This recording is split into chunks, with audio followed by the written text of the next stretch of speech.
everyone, and welcome to YarnGasm. I'm Kristen, and this is episode, drumroll, 200. So yeah, we made it. 200 episodes, 6 years of podcasting. I could not be more excited. So welcome back to returning viewers, and if you are a new viewer, welcome to the podcast. You could not be dropping in at a better time. Granted, this is not going to be the normal format of the episode. Normally I do a whole rundown, I have segments, where I share what I've been working on, an Ask Me Anything thread, shop update, and the like. But this week I have a ginormous Ask Me Anything segment to catch anyone who has not been with me since the beginning, just up to date, just sort of revisit, how I started knitting, why I started podcasting, how I started sewing, and everything. So yeah, stay tuned for that. I'm going to be breaking up the podcast into different parts. I don't know if I'm going to record everything on the same day. We'll see how much time I have today, but yeah, it's going to be a bumper episode, so stay tuned, sit tight, get out some knitting, pour yourself a beverage of choice, and let's get to it. But I just want to say a huge thank you to everybody, whether you've been with me since the beginning, came to discover the podcast in the middle, or just tuning in. I just want to say thank you to everybody for all your wonderful comments that I've received over the past few weeks, months, just, congratulating me on doing it, podcasting for this long. And I just want to say it's because of you that I keep coming back every week, and it makes me happy. It's just, I do it because it's fun. So, but it was really wonderful reading through your messages, and yeah, so I hope I can do this for 200 plus more episodes. So thank you, everybody. So without further ado, I think what I'm going to do now is just talk about what I've been stick to the regular segments, and then we'll do the AMA, and then we also have giveaways. So what I think I'm going to do, our lace along, knit along has ended. I closed that thread, have drawn prizes, but because this is going to be a very long episode and, special edition episode, I guess, I'm going to hold off on announcing giveaway winners for the lace along until the next episode, but I will be announcing giveaways for the 200th episode at the end of the podcast, so stay tuned for that. Lots of prizes to be had, and again, that was a thread in the YarnGasm Ravelry group, which has now closed. So thank you to everybody for participating. And there were a lot of people participating. And yeah, again, the comments. Enough said. So thank you, everybody.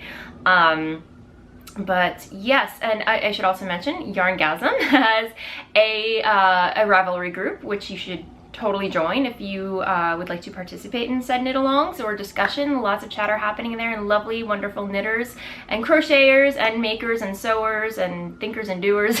So definitely join there. And again, you can find everything that I talk about in this episode and every other episode in the show notes at yarngasmpodcast.com.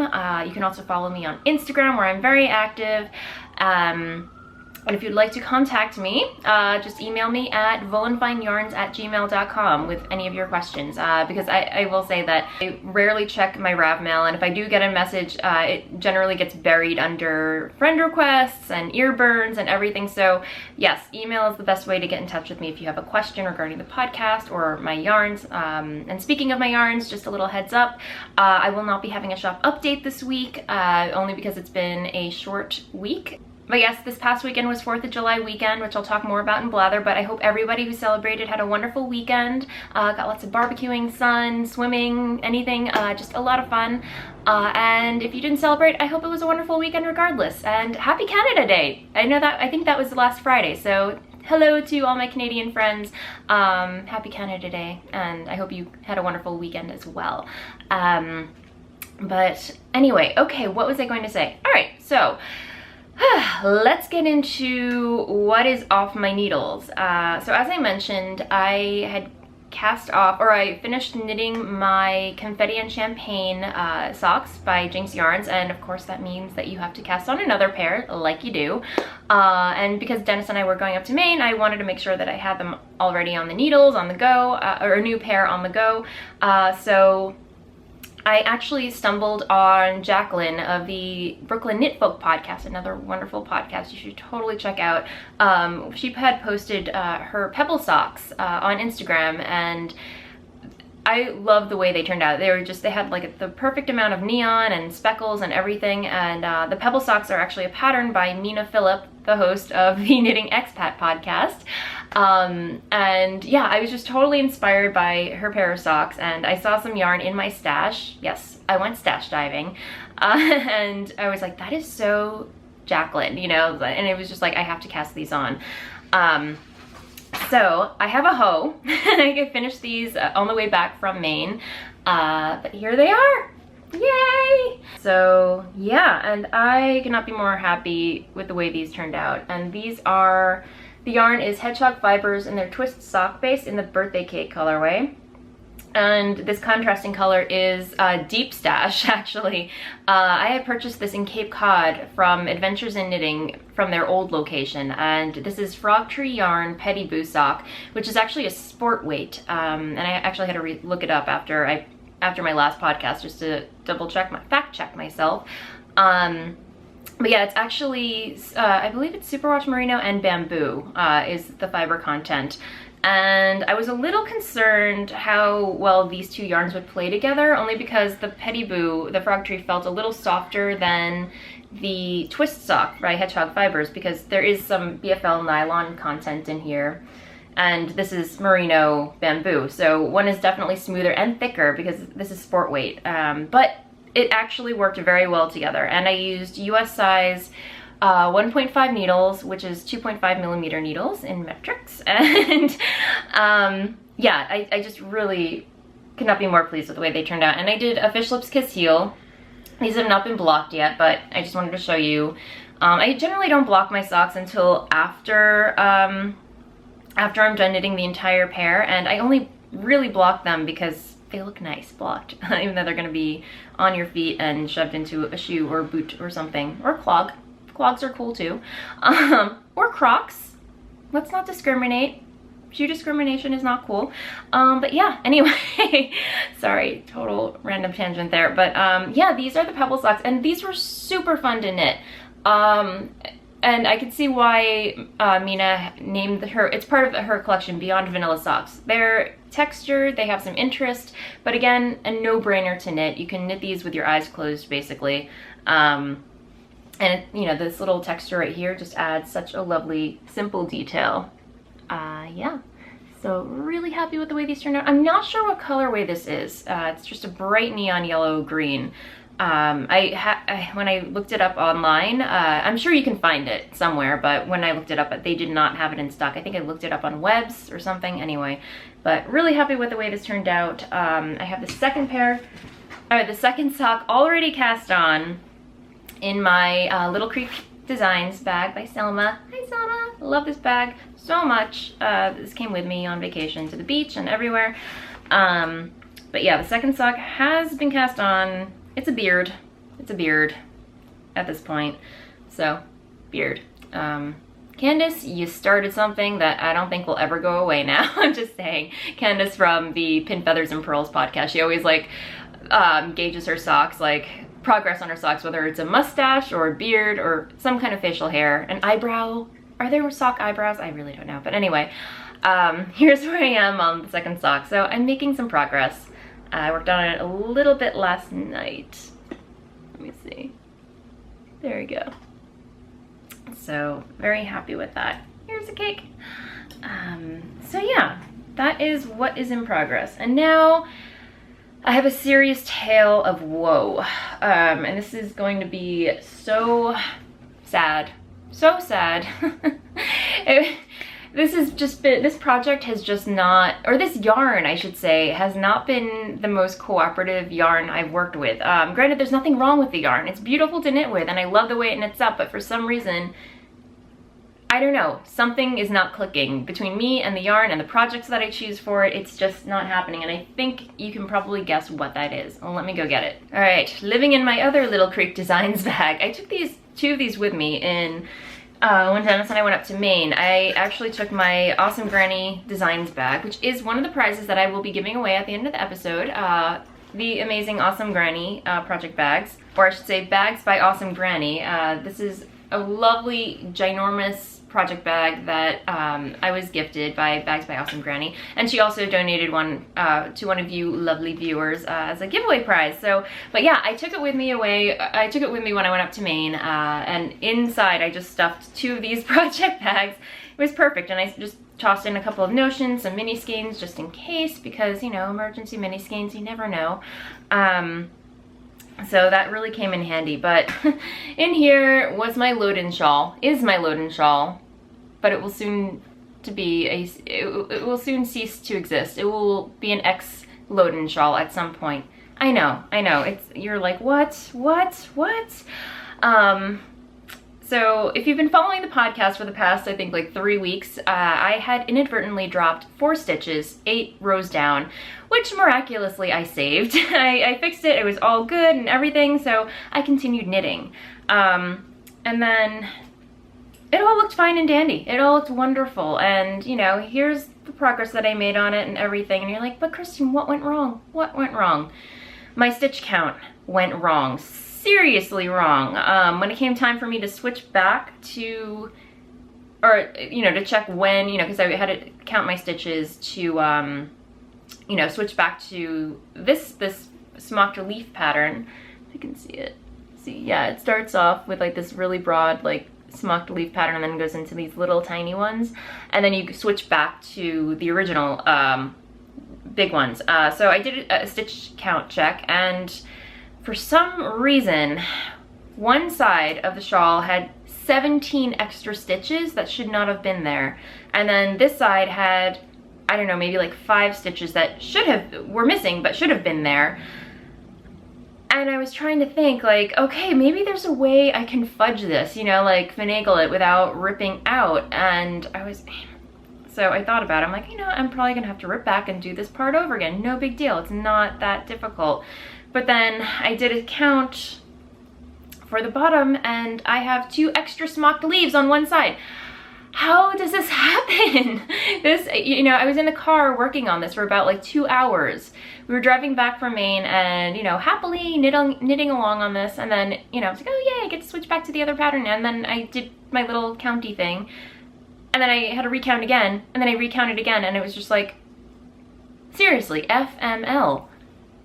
There is, it's a lost cause, you guys. I have to start over again. There's no saving this at this point unless I want a wonky lopsided shawl, which is sad.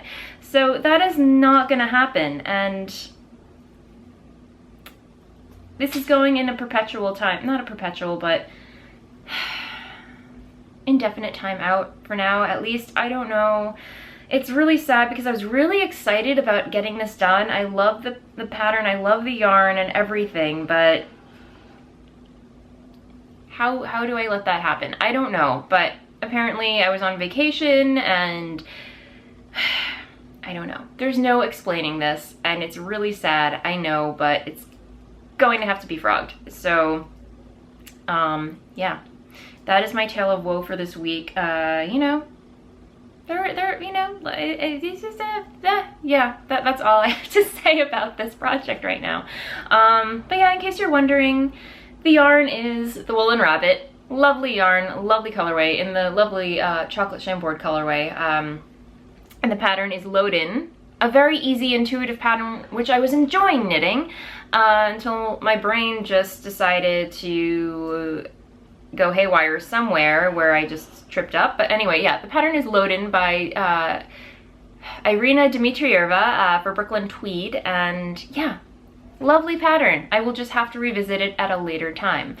So yeah, I was kind of hoping to have like happy stories to tell you on the 200th episode, but yeah, unfortunately this is what I have to show for this week, which is really, really sad and disappointing. Anyway, how many times can I say this is sad?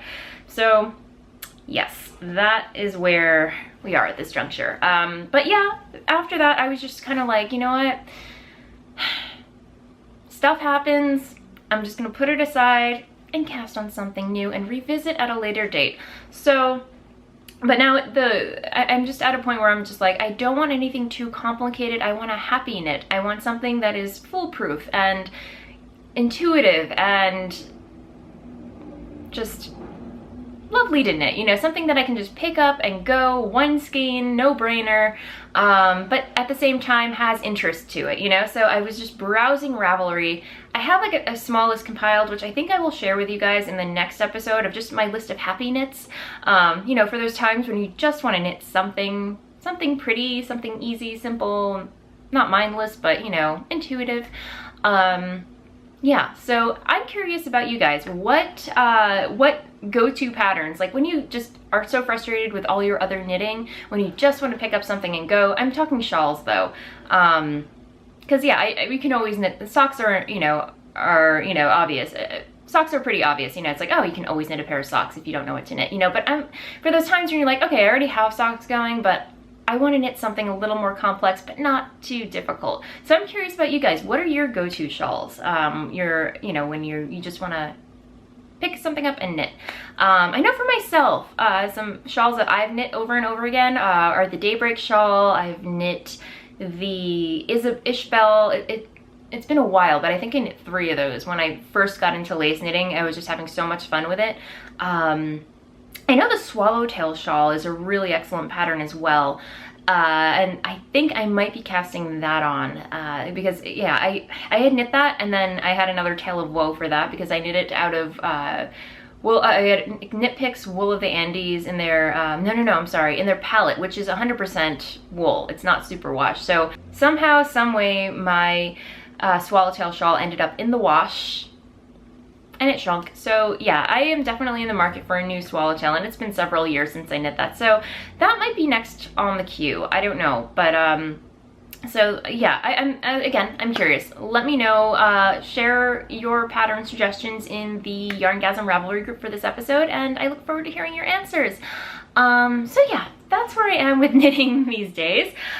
So for spinning, I have a little bit of spinning to share with you this week, albeit not that much. However, we are in the midst of Tour de Fleece 2016. I have never actually been active in Tour de Fleece. I have no plans on being active, like very active this year in Tour de Fleece, although I am using it as a personal excuse to get back into spinning because, as you know, I've been going through a spinning drought, which is very unfortunate. So I did start to pick up my, I shared with you guys maybe, I think like 3 weeks ago. Sorry, I have fluff in my mouth. But I think maybe 3 weeks ago, I pulled out some hand spun that I had spun on my Golding, and here it is again. I don't know why I'm showing this to you guys again, but just for reference, yeah, this is the last little mini skein that I spun out of my Hobbledehoy batlings, which is here. So I'm working my way through my batlings, this one little bag of 2 ounce fiber, and yeah, just a really lovely combination of some cobalt blues, some blacks, some sage, and mainly purples. So yeah, I've just been using Tour de Fleece as an excuse to work my way through those and get some spinning done because it's been a while. So I did spin up this, here's like a little ball of singles that I spun up from a batling. So basically what I've been doing is I've been taking these little batlings, these guys, and splitting them into spinning one strip and then spinning another. And once I'm done spinning one strip, I just roll them into a little tiny ball like that. And then once I have another ball all wrapped up, I take those two, put them in a little, you know, bowl at the side, and then 2-ply them together on my spindle. So right now I'm still working my way through the second strip of this other batling that I've been working on. So yeah, mainly it's just like this really dark charcoal gray with, I think, like purple silk in it. It's really beautiful. And again, this is on my Golding spindle, if you can see that. There you go. So just having fun doing that, and I know you guys love it when I spin on the podcast, so I'm just gonna do a little bit for you guys here. I definitely want to do like another kind of, you know, behind the scenes of me spinning, but you can't really see much here, but yeah, there's not much to it. So and then I take that, and then I watched a tutorial with Abby Frankwimont, who is like a genius with drop spindles. If you haven't heard of her, definitely check out some of her tutorials. I know Respect the Spindle is her most popular book. Definitely check that out if you're interested in learning how to drop spindle. And then I know Interweave Knits has a couple of video tutorials which you can download and watch. But I learned to do, like, when you wrap the yarn around the shaft, you do it in kind of like a zigzag. So you go wrap it around up and then wrap it down, wrap it up and wrap it down, and that makes it a lot quicker to get your singles on the cop and then start spinning again. So that adds a little speed. Really great trick. Really, yeah, it definitely works. So yeah, now I'm just gonna spin on the podcast. So anyway, that's where I am with spinning. I believe, see, this is how non-active I am with Tour de Fleece. I have no idea how long it goes on for. I'm guessing a month. I could be wrong. However long Tour de France goes on for. If you're not familiar, Tour de Fleece is an event that happens but once a year when Tour de France happens, and you know, the idea is to spin as much yarn as you can within that time frame. So, and I know, like, there are certain Ravelry groups. There's Team Sasquatch from the Knitmore Girls, and then there's, you know, you can join a whole bunch of podcasters who are participating in that, and, you know, the teams compete, basically, whoever spins the most fiber. So, yeah, that's where my spinning is these days, although I wish it was a little bit more. But the idea is to spin up all these minis and knit it into one giant shawl. And yeah, so having a lot of fun with that. Okay, so moving along, sewing. I unfortunately have no sewing to share with you this week again, but I am wearing a dress that I have not shared with you on the podcast before, although I did post about it on Instagram. But this is my Lonsdale dress, and it is a pattern by Sewaholic, and a really wonderful indie pattern designer site. They have really wonderful patterns. I've sewn several of them already, including the Hollyburn skirt, and the Lonsdale dress is actually a hybrid of, or vice versa, is a hybrid of the Hollyburn skirt. And let me stand up to show you. But I don't know if you can see, it has pockets on the side, like it's almost like very retro. It's a halter top. And yeah, so the Hollyburn skirt is basically, sorry, I'm standing up again. The Hollyburn skirt is basically just from the waist down, and then the Lonsdale is a halter top attachment to it. So it's all one piece, but just another version of the Hollyburn skirt in dress form. So, but yeah, this one I made first, and it's out of it's out of voile, which I just learned how to say, but it's voile fabric, and I purchased this from fabric.com, and love the fabric, love the print, although I wouldn't necessarily recommend voile for dresses, having sewn with it and wearing it, although it's perfect for summer. It's very airy and light, but it is rather sheer. So I do have to wear a black slip underneath this just to, I mean, it's not entirely sheer, but, you know, if you're walking and it's sunny out, you know, you might want a little something underneath if you're wearing it as a skirt. So that's what I usually do when I wear this, when I wear this dress. And I also have a little bit of help from my padded bra friends when I have to wear this dress, because yeah, again, itty bitty titty committee, cannot wear a bra underneath this, obviously, because it is a halter. But I love this dress. It's not for everyday wear. I can just chuck it on and go out, because yeah, it does require a bit of maintenance when you're wearing it. Yeah, and also the back, I don't know, this is like probably a really cute feature of this dress. It's a halter, but then it ties in the back, so you can adjust the straps easily. But I was able to do this by myself with some finagling, but you might have better luck with a friend to help tie that little bow tie just perfectly in the back. And it is an invisible zipper in the back. But yeah, I love it. It's really fun, perfect for summer, barbecues and what have you. Really fun, easy, simple, so highly recommend it. Yeah, so give it a try. So FYI, Katie from the Inside Number 23 podcast, she is actually hosting a sew along for the Hollyburn skirt, and so if you want to, you know, get your sew on or whatever, definitely join that. I am definitely joining in, even though I've already sewn a Hollyburn skirt. I had so much fun sewing it the first time around. I obviously want to sew 20 more, so I'm definitely going to join in on that, even though I will not be participating for prizes, because I'm just going to be joining along on the sidelines, you know, because podcaster, I don't know, I'll leave the prices up for you guys, but I'm gonna join in on the fun and sew one as well. So that is coming down the pike. And then I also ordered, I'm making the, oh goodness. Okay, sorry, I have to go get the book. So if you've been following the podcast, I had purchased Gertie's Ultimate Dress book, which Gertie is a sewing goddess in my book, which I have not written yet. But she's awesome. I love her style. I love her aesthetic. But yeah, if you're interested in learning how to sew, definitely check out her blog. But this book is awesome, and I've had my eye on this dress, the Red Eyelet Halter Sundress, which is a, you know, sewing pattern from this book. And I have the fabric and everything, but apparently it's a little more complicated than just, you know, stitching things together. You need a bunch of other things, which I have not tried yet, including boning and using horsehair fiber.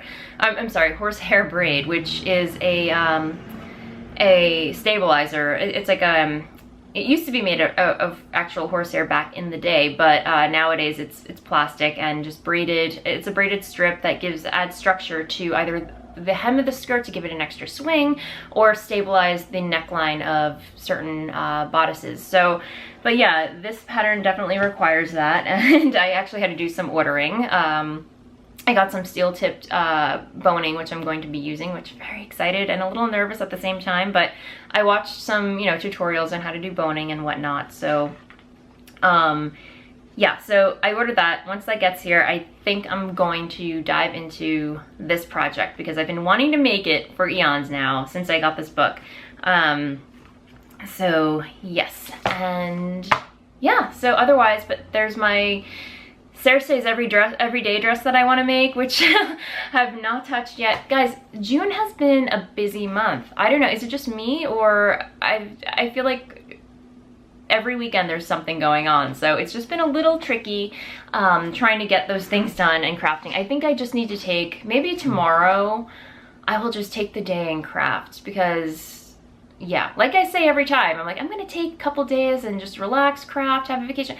No, working from home, that's not possible. It's just, there's always something that can be done. So, but really, I have to really just disconnect and give myself those days. Even though, you know, this past weekend, Dennis and I, you know, we got away for the weekend, it's not the same as just taking a couple days and relaxing and knitting and crafting. Those are two separate types of vacations, if you get my drift. Because here I have everything. I can just be creative to my heart's content. So anyway, whereas, you know, you go on a road trip and you don't have all those tools at your disposal. And it's funny because every time I clean, I clean my office, I tidy everything. And then by the end of like maybe 3 days or whatever, Dennis comes in my office and he goes, "What happened?" It's like a tornado tore through it. I'm like, creativity happened. That's what happened. The creativity tornado just came through here, and this is what we have. So I always blame messes and declutterization on creativeness, because that's what happens when you're creative. You just have to have all the things out and, you know, play around with them. So anyway, that is sewing for this week. I am gonna move along to mail because I had a really lovely mail week this week. And you know, when I came back, they were waiting for me at my doorstep, and very excited, and I'm excited to share those with you this week. So Melissa from the Spicy Homemaker podcast a couple of months ago, she had organized a podcaster swap, and I was so lucky to be paired with Allie from the Get Lit and Knit podcast, which is an awesome podcast. If you have not checked her out, she is hilarious.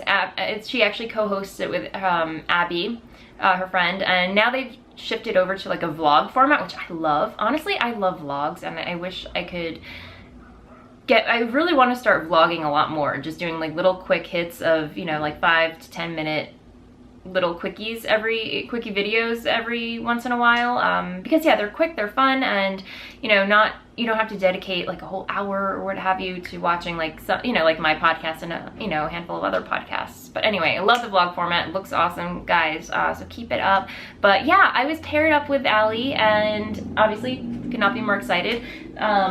And I got her lovely swap package in the mail, and she sent this awesome card, Viva Chicago. Love it. And I'll keep the note private, but yeah, we just basically had to swap some mini skeins, one handmade item, and some treats. So let me see. I have some tea, some really delicious teas that she sent. Let me see what flavors. Yeah, there's pomegranate, raspberry in here.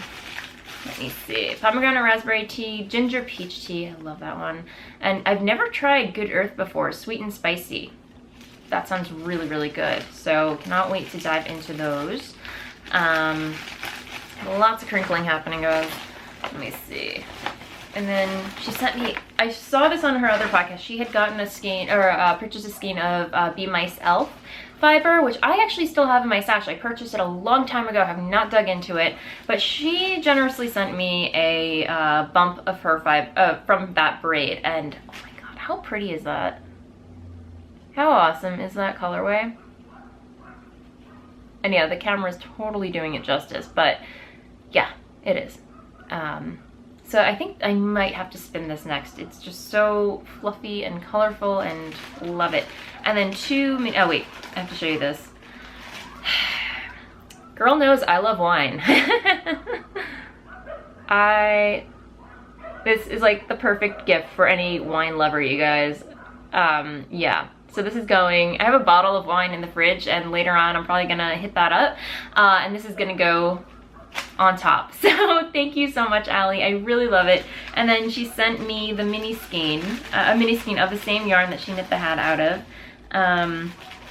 And she wrote, let me see, lots of papers. All right. So the green and red yarn, All Hail Glow Cloud. So which is this one.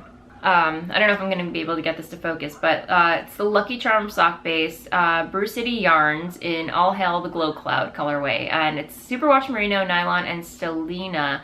I don't know if I can get that to focus. There we go. Yeah, I love it. So cool. So thank you. And then this one is really cool too. And this one is, if I can get that to focus. Hello. There we go. And this one is Bohemia Fibers, and no name because it's custom. What happened was that Allie had actually sent the dyer a photo of Chicago, where she's from, and she sent me the photo, like we were texting, we were Instagramming, PMing each other on Instagram, and she sent me the photo that this was dyed after, and dyed it to a T. It looks exactly like the photo, and yeah, so super special. Thank you so much, Allie. This is really, really great. And I think that was it. Is that it? I could be wrong. Hang on. Oh, no. There's more. Wait, I knew there was more. Oh, yeah. And she made me a stitch marker. Because she knows I love skulls, and I'm Little Miss Goth on occasion, or most of the time, but she made this awesome skull stitch marker. There we go. I love this little guy, he's so fun. Love him. Yeah, and then of course she knows I love chocolate. So she sent me, I think it got a little melty in the mails, but it survived. It's okay, it's intact, just a little wonky in shape, but it survived. Yeah.